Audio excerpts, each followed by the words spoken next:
What's up? We're back again.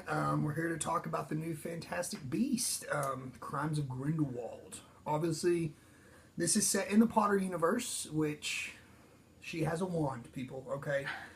Biggest nerd you've ever met, Harry Potter-wise. I had seen a few of them. She was like, you haven't seen Harry Potter?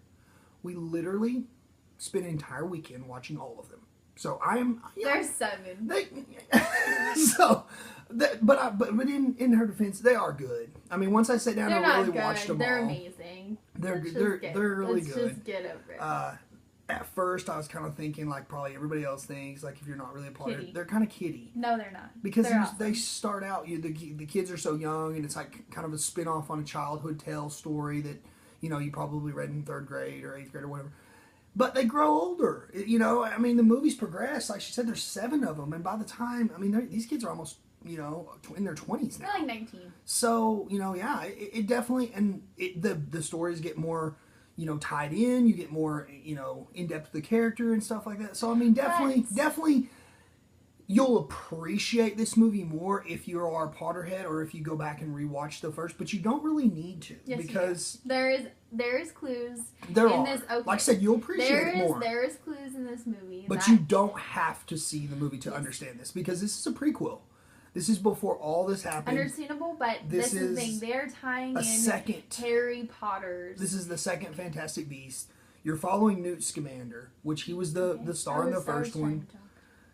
If I let you go on about Harry Potter, this movie review will be an hour. Okay, so I've got to cut her short. But this is the thing. If you do watch Harry Potter and understand it and have seen them, you'll appreciate it more because... What did I just say? No, okay. There's clues that you won't understand unless you've seen Harry Potter. That's what I'm saying. And there you go. So, we're following Newt Scamander. This movie kind of ties into the first one. It kind of picks up where the first one left off.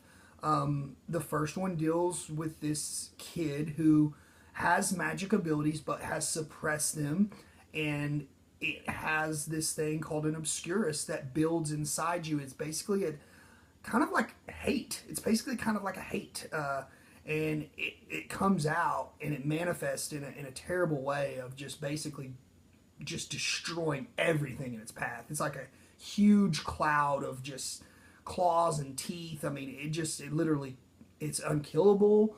I mean, Newt has basically learned how to, but I wouldn't say save, but he knows how to abstract the obscurus from the host. So he's trying to basically save this kid who's kind of infected. It's a parasitical, magical entity. I mean, is really what it is. And Newt is on the quest to kind of save this kid from the first movie, to get this obscurus out of his body. Yeah, but the thing is that the whole point is that he is on the search. He goes to, now they're in the world, they start in America, but now they're in the world of London, and they go to France, because the guy, what is his name in the movie?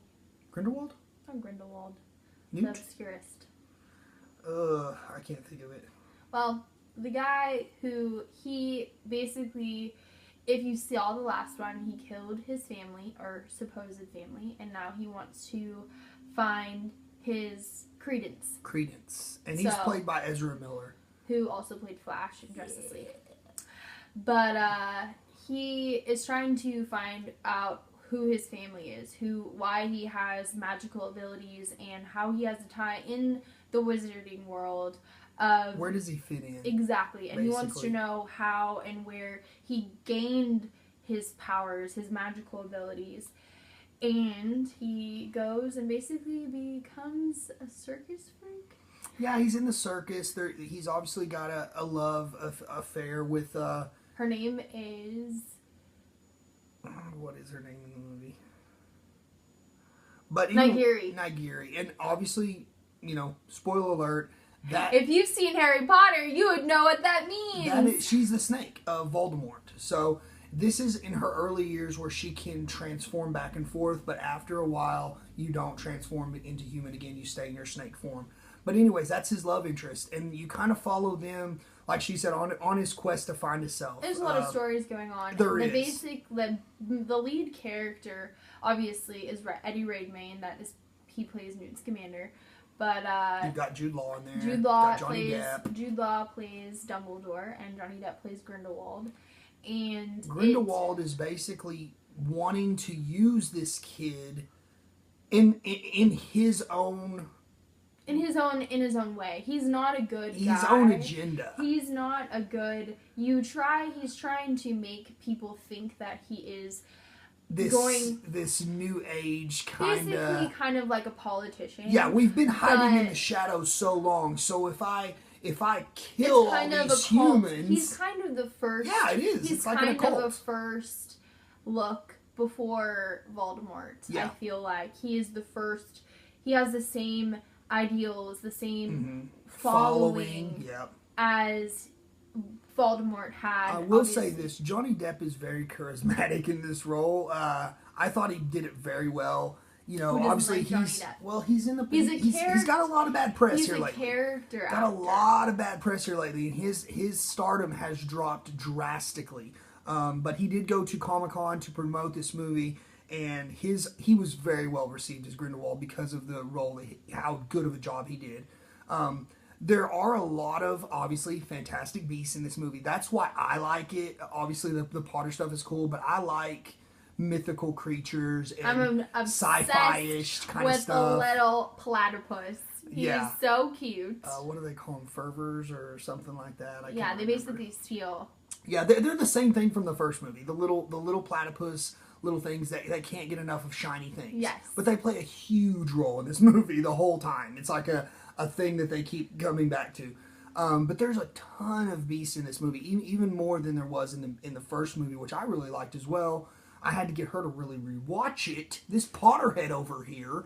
That's not Harry Potter. That's not Harry. There's not Harry Potter. Well, now I feel like this one I think I respected and liked a lot more because they are tying in. They're tying it in better. They're tying it in more, and it's exciting. You're going back to Hogwarts. You're going back to Dumbledore. You're going back to the classrooms. You're going back to a lot of these old people. They said that they had Professor McGonagall, and they were going to have her in it, and they didn't. They only said her name. It was probably like a deleted scene or something. But no, you know, they come to terms with wrestling over this kid, and you see Johnny Depp's influence on not only this kid, not only his following, but he's kind of converting a lot of people into believing, okay, we've been hiding in the shadows long enough. Our way of life is higher than the Muggles, which are the humans. And he kind of wants to destroy them. It's non-magical. And he wants to be the top. They're human. They're just non-magical. That's what they call them, no-mages in America. But you know, he kind of wants to be at the top of the food chain, and not necessarily say humans are dead, but they know their place. But if they get out of their place, he doesn't mind slaughtering however many need be to get his ultimate goal. There was a lot of magic in this movie, more than the first. Obviously, with the wands and stuff, they really bring that in more, which she could, you know, kind of like it hits back with the Potterheads and stuff. So they did it really well. The story was really well told. It was a great tie-in to not only the previous installment, but also to the Potters from the past. So, I mean, I really liked it. I thought it was really well done. I don't really like Eddie Redmayne at all. I know he's a terrific actor. I've never cared for him in any roles. I know you don't agree, but he just doesn't. He kind of rubs me the wrong way, but he plays this role beautifully. His dry sense of humor and kind of like awkward nuances are perfect for this movie. And there's gonna be another. Oh yeah, there's going to be like 5, so we can rest assured that we're going to be seeing these for a while. But I give it a B plus. I give it an A. I give it an A. I give it an A. You give it an A plus. A plus, maybe not A plus. Maybe not A plus. Like an A. Maybe an A, B plus. You know, pretty high score. I really enjoyed it. I can see why the audience enjoyed it more than the critics. It's just not really a critic movie. It's made for Potterheads, you know. And like she said, if you are one, or if you go back and watch them, you're gonna appreciate this movie a lot more.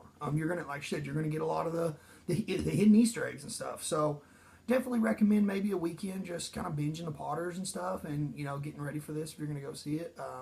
They're all on Netflix. They're all on Redbox or streaming or whatever. They're coming this month to Netflix. There you go. So free right there if you got Netflix. But yeah, guys, check it out. Until next time, see you at the movies.